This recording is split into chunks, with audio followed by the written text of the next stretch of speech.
Artis Tisa Biani sedang berada di titik kesuksesan dengan beberapa film dan series yang diperankan.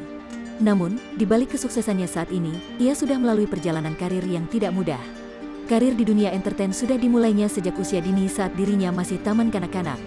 Mulai karir dari TK tuh awalnya dari iklan terus masuk sinetron waktu SMP, tuturnya, dikutip dari tayangan kanal YouTube The Sungkar, Minggu, tanggal 30 Januari tahun 2022. Lebih lanjut, pacar Dul Jelani itu pun mengaku pernah ditolak casting hingga ratusan kali sebelum dirinya seperti sekarang ini. Sempet ngerasain gak diterima casting berapa ratus kali, terus ngantri dari pagi sampai pagi, tiba-tiba castingnya ditutup disuruh pulang. Dateng jam 10 pagi ya, terus nunggu sampai jam 6 sore, itu panas segala macam, tiba-tiba castingnya tutup disuruh pulang, maaf ya castingnya tutup, sambung Tisa. Tisa Biani mengaku pernah menangis karena sering ditolak casting dan memiliki keinginan untuk masuk TV hingga akhirnya bisa mengikuti casting. Itu juga nggak langsung diterima, harus gagal dulu sampai berkali-kali sampai nangis, kok nggak pernah diterima pengen banget masuk TV.